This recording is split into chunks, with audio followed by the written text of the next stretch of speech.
लोग है वो कभी भी छोड़ सकती हैं। सरकारें ऐसे ही तो गिरती हैं। हो सकता है वो कल को बहुत सारे किसके साथ में मिल जाएं, वो सारे के सारे जा करके इंडिया गठबंधन के साथ मिल जाएं, तो सरकार किसकी बन जाएगी फिर? किसकी सरकार बन जाएगी फिर? इंडिया गठबंधन की तरफ जाएगी। मतलब आप एक स्थिति को विचार कर लीजिए। अब ये नहीं सोचना नहीं ऐसा नहीं हो सकता या वैसा नहीं हो सकता। कहने का मतलब है कि विश्वास खोने का मतलब ही क्या होता है? विश्वास मत मतलब जो उनका मोशन है, कॉन्फिडेंस मोशन है, उसको वो खो दें। तो मेरा क्वेश्चन क्या है, मैंने कहा था फिर राष्ट्रपति साहब क्या करते हैं, विपक्ष को न्योता देते हैं, आप सरकार बना लीजिए। लेकिन जो विपक्ष है, यानी जो दूसरा पक्ष है, उसको कितने दिन के अंदर बहुमत सिद्ध करना पड़ता है, ये मैंने आपको बताया था, ये सारा प्रोसेस। कि वो दूसरी से कह देंगे भी ठीक है इनका बहुमत नहीं बन रहा है, तो जब कभी भी बहुमत दल के नेता को वो हालांकि पहले बोलते हैं कि भी बहुमत वाले बनाएंगे, और मान के चलो अभी सरकार तो बन चुकी है, तो अब बन चुकी है तो अब तो नौते का कोई अर्थ नहीं हुआ, तो ये तो फेल ही हो गए इस प्रोसेस में। तो जो विपक्ष है तो उसको वो बोलेंगे कि आप सर ही सरकार गठन कर लें, बार बार चुनाव नहीं कराए जा सकते हैं। तो अब ऐसी स्थिति में क्या होगा? 30 दिन। वेरी गुड, बहुत शाबाश। 30 दिन वाले सारे साथियों का अंतर ठीक है कि 30 दिन में उनको बहुमत सिद्ध करना पड़ता है, और अगर 30 दिन में भी बहुमत सिद्ध ना कर पाए तो फिर से चुनाव होगा, फिर री इलेक्शन करवाना मजबूरी है। तो क्या हमने बोला? If the council of ministers, if the, अच्छा अब यहाँ पर मैंने कुछ स्थितियों पर आपको बात करनी है। तो लोकसभा तो भंग हो जाएगी, तो क्या लोकसभा अध्यक्ष का क्या होगा? क्या लोकसभा अध्यक्ष को भी अपना पद छोड़ना पड़ेगा? तो यहाँ पर एक विशेष चीज याद रख लेना, लिखना इस बात को। लोकसभा अध्यक्ष अपने पद पर बने रहेंगे जब तक नए अध्यक्ष ना आ जाए।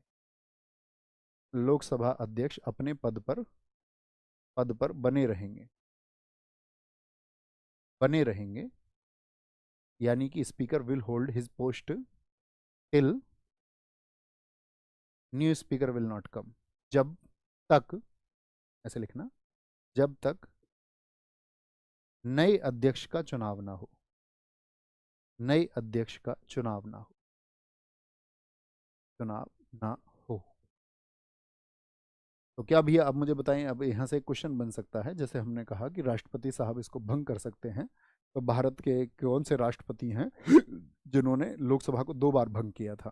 तो के आर नारायणन है, इस बात को भी लिख लेना। के आर नारायणन ने के आर नारायणन ने क्या किया था, क्योंकि सरकारों ने अपना विश्वास मत खो दिया था, तो के आर नारायणन ने इसको 2 बार भंग किया है, 2 बार सरकारों को भंग किया है। ओके, दिक्कत? अच्छा, अब एक मैंने आपको इमरजेंसी का प्रोविजन बताया था, वो मुझे बताइए। आपातकाल मैं आपको बता चुका हूँ, अब दोबारा से बताने की जरूरत तो नहीं है। क्वेश्चन में आपसे मतलब रिवाइज कर देते हैं, उस बात को रिपीट कर लेते हैं कि आपातकाल की स्थिति में लोकसभा का कार्यकाल कितने वर्ष कर करके बढ़ाया जा सकता है? ये आपसे मेरा क्वेश्चन है, आप आंसर करें तभी हम आगे बढ़ेंगे। तो क्या बोलेंगे, कितने कितने वर्ष कर करके उसको आगे बढ़ाया जा सकता है आपातकाल की स्थिति में? तो ये नहीं है कि इतनी ही बार बढ़ाया जा सकता है, कितना भी बढ़ाया जा सकता है, लेकिन हमेशा एक एक वर्ष करके बढ़ाया जाएगा। जैसे 1975 में मैंने कहा था 2 बार बढ़ाया गया था, एक एक करके। उससे ज़्यादा भी बढ़ाया जा सकता था, एक एक वर्ष करके। बहुत शानदार, बहुत शानदार।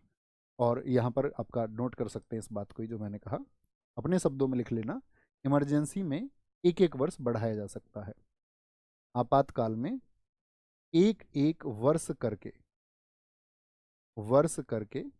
उसको बढ़ाया जा सकता है, बढ़ाया जा सकता है। ठीक है बॉस, अगली बात आएगी। अब लोकसभा की कार्यवाही चलने लग गई, लोकसभा भंग भी नहीं हुई, लोकसभा की कार्यवाही चल रही है। लोकसभा में जो भाषा होंगी वो कौन सी भाषा आप बोल सकते हैं? जैसे आप सांसद हो गए कल, लोकसभा में भाषा कौन सी प्रयोग होती है? Language in house of people, language in Lok Sabha. लोक भाषा में भाषा नहीं, लोकसभा में भाषा। देखो ये मेरा नज़र गया इस पर, लेकिन मुझे इस पर ध्यान ही नहीं है कि मैंने इसको लोक भाषा लिख दिया है। तो ये आपका मतलब बोलते हैं ना उसको इल्यूजन, मस्तिष्क को ये भ्रम होता है कि हम उसको ठीक लिख रहे हैं। तो लैंग्वेजेस इन लोकसभा वो कौन सी होंगी? हिंदी और अंग्रेजी होंगी, हिंदी और अंग्रेजी।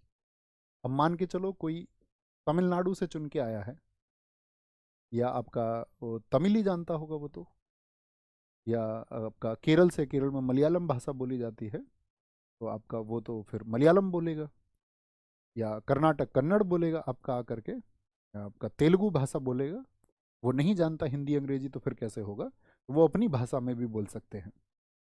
अपनी भाषा में तो भैया फिर वहाँ सदन में खड़े होकर वो तेलुगु बोलने लग गए, तो फिर जो बाकी लोग हैं उनको तो तेलुगु समझ में नहीं आएगी। तो आपने कभी देखा है कार्यवाही को कि वहाँ पर हेडफोन होते हैं सबके पास में? कभी कार्यवाही देखिए, देखा करो, जागरूक छात्र बनो। आपको उस संसदीय जो व्यवस्था है उस पर नज़र रखनी चाहिए। आपने देखा हेडफोन लगा के रखते हैं, तो वो हेडफोन क्यों है उनके पास में? तो कई बार तो बहुत सारे लोग सोचते हैं कि हेडफोन इसलिए लगा रखे हैं इन्होंने कि वहाँ पर शोरगुल बहुत होता है, तो ये शोरगुल से बचने के लिए लगाते हैं वहाँ पर। नहीं, जब वो व्यक्ति तेलुगु में बोलेगा तो उसके लिए क्या होगा, वहाँ पर एक उसकी जो वॉइस है वो ऑटोमेटिक ट्रांसलेट होकर के सब लोगों के पास, यानी कि एक ट्रांसलेटर आपका अवेलेबल होता है, और वो ट्रांसलेटर की हेल्प से उसको सुन सकता है। ठीक है, तो उसको वो हिंदी और अंग्रेजी में मिल जाएगा आपका। उसके दोनों अनुवाद होते हैं, जिसको वो सेलेक्ट करेगा, उसको हिंदी में सुनना है तो वो अनुवाद उसको हिंदी में, यानी कि तेलुगु में जो व्यक्ति बोल रहा है उसको हिंदी में सुनाई देगा, ट्रांसलेट होकर के। बात समझ में आई? तो फिर तो ऐसे कभी क्या खुद से एकदम से खड़े होकर एकदम से, मैं मान के चलो मैं सांसद हूँ और मैं एकदम से तेलुगु बोलने लग जाऊँ, तो मौका ही नहीं मिला एकदम से ट्रांसलेटर को। तो इसके लिए क्या होता है, पहले परमिशन ली जाती है लोकसभा अध्यक्ष से। वो इसके लिए पहले एक परमिशन लेंगे, और अगर लोकसभा अध्यक्ष उनको परमिशन दे देगा तो तभी वो बोलेंगे, क्योंकि फिर ट्रांसलेटर अपना सेटअप करके उसको शुरू कर देगा। ठीक है, कि अब ये बोलने वाले हैं तेलुगु में। बात क्लियर है?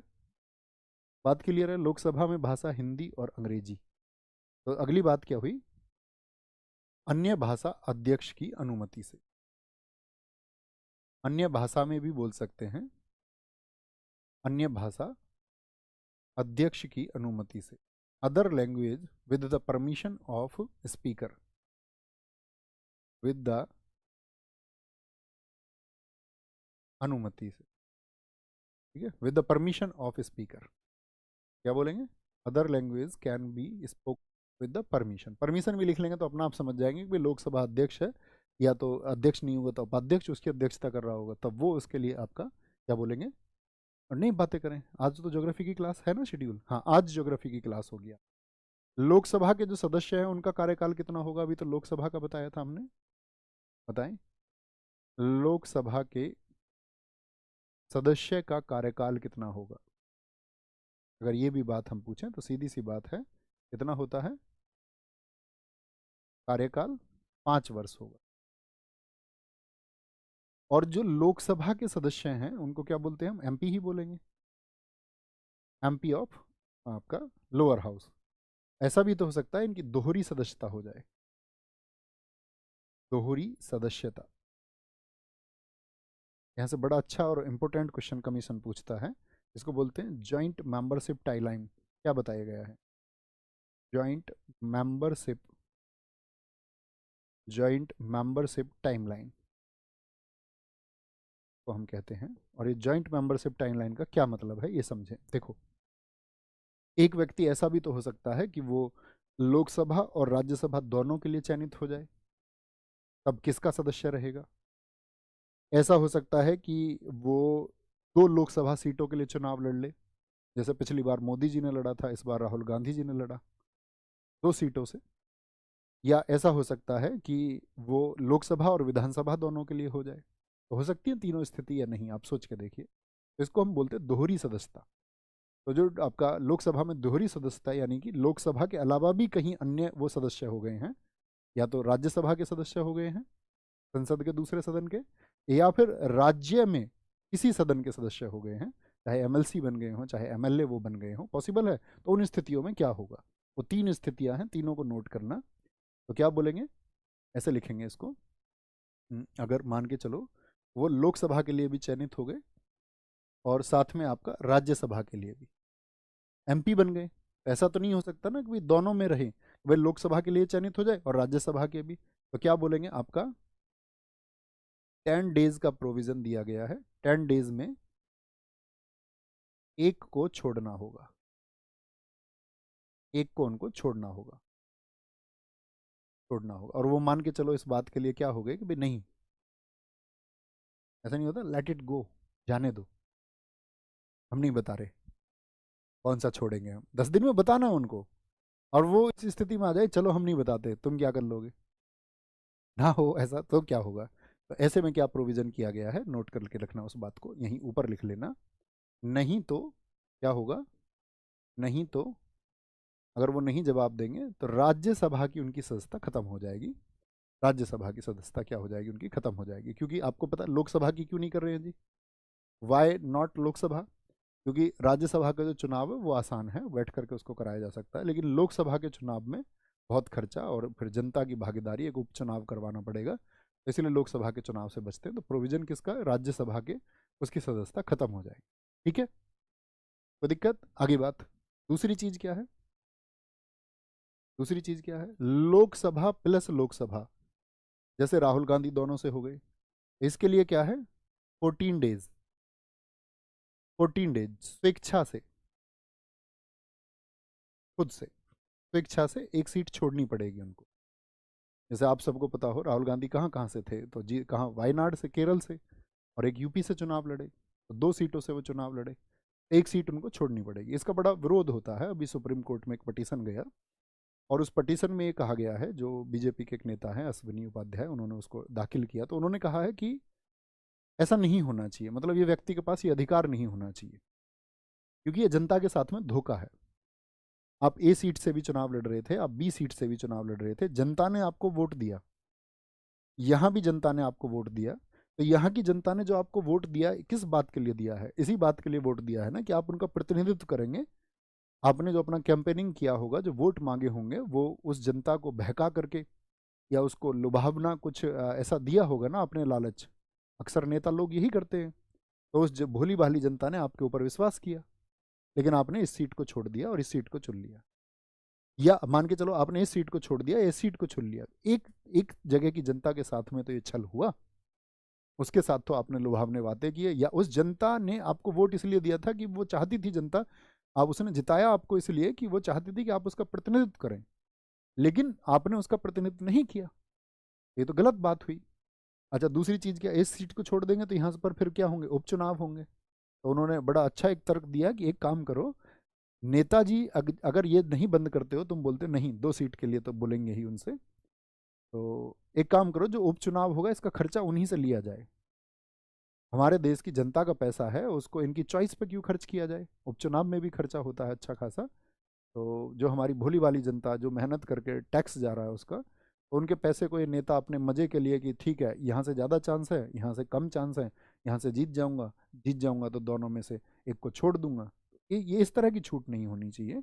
अपना प्रतिनिधित्व एक सीट से करें, और जनता में वो विश्वास पैदा करें पहले से, और जनता उनको फिर चुने। तो यही तो होना चाहिए। होना चाहिए, नहीं होना चाहिए? बिल्कुल होना चाहिए। तो इसके लिए हो सकता है भविष्य में कुछ हो। तो ये कब से है? इसमें इम्पोर्टेंट बात यह है कि हमारा जो जनप्रतिनिधि अधिनियम है, जिसको हम आपका रिप्रेजेंटेशन ऑफ जनप्रतिनिधि अधिनियम, इसको हम पीपल रिप्रेजेंटेशन एक्ट भी बोलते हैं, या रिप्रेजेंटेशन एक्ट ऑफ पीपल भी बोलते हैं, 1951 का। तो उसमें तो क्या था कि आपको पता है, पहले 1996 से हुआ है कि एक व्यक्ति अधिकतम कितनी सीटों से चुनाव लड़ सकता है?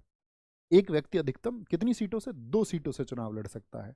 ये प्रोविजन आया 1996 से। लेकिन 1996 से पहले तो यह था कि एक व्यक्ति कितनी भी सीट से चुनाव लड़ सकता था। अटल बिहारी वाजपेयी जी अपने समय में एक बार चुनाव लड़े थे, 3 सीटों से चुनाव लड़े थे। ठीक है, बहुत सारे। इंदिरा गांधी जी चुनाव लड़ी थी कई सीटों से। तो कहने का मतलब ये है कि पहले तो कई सीटों, पहले तो लिमिट ही नहीं थी इसकी, लेकिन 1996 से। तो इस बात को भी कहीं नोट कर लेना, किनारे पे लिख करके। क्या बोलेंगे? यहाँ लिखना, जन प्रतिनिधित्व अधिनियम कब आया? 1951। जन प्रतिनिधित्व अधिनियम, सॉरी, जन प्रतिनिधित्व अधिनियम।